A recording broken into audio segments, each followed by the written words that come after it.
আসসালামু আলাইকুম। আজকে আমরা ডিম দিয়ে চাল দিয়ে তারপরে রুটি খাচ্ছিলাম, দুধটা ডিম দিয়ে। আর তোমরা কি এভাবে খাবে না মিষ্টি দিয়ে খাচ্ছিলাম?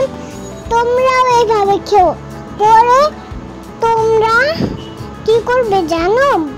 ডিমটা হাতে নিয়ে রুটি দেখাবে আর এইটা দেখাবে, সেমাই দেখাবে না। কিন্তু তোমরা সব সময় আমার মতন একটা কাজ করো, তোমরা আমাদের মতন ব্যাগে সবার জিনিস উঠায় বের করে আবার কাউকে দেওয়ার জন্য না, আবার পরে একটু বের করে নেবে, আবার ঢুকাবে, আবার বের করবে, আবার ঢুকাবে, আবার বের করবে, আবার ঢুকাবে। সব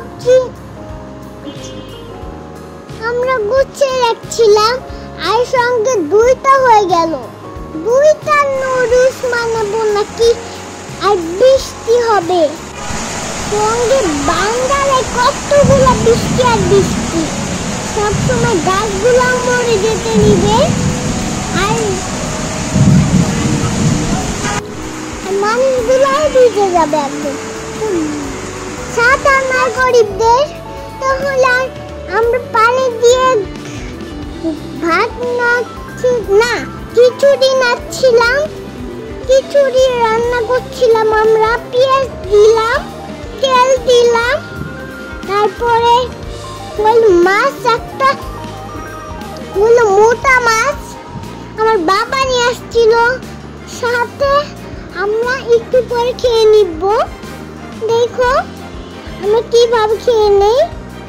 তারপরে আমার মা হইলো ভাত দিয়ে নাড়াচাড়া করে রান্না করছিল। তারপরে আমরা ফিশটাকে খেয়ে নিব একটু পরে। দুইটা মরিচ দিছে মা আমার খিচুড়ির উপরে। আর বৃষ্টি হচ্ছিল, আমাদের হাতে বৃষ্টিগুলো আসছিল একদম জোরে জোরে। আমরা বুঝতেই পারি না যে বৃষ্টি শুরু হয়েছে। আর বান্দারাটা পুরো পরিষ্কার। আর বাদাম ছিল সঙ্গে, আমরা বাদামগুলো রান্না করব। আমরা ভুলে গেছিলাম যে কাঁচা খাবো নাকি বাদাম খাবো, তাহলে আমরা মনে করছিলাম রান্না করব। তারপর সত্যি সত্যি রান্না হবে। আগুন একদম রান্না করতে করতে রান্নাই হয়ে গেল। তারপরে এই বাটিটা এনে রান্না করার সময় হয়ে যাচ্ছিল।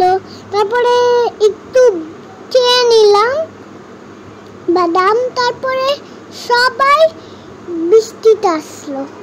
আমার বাবা আমার জন্য একটা খাবার আনছিল।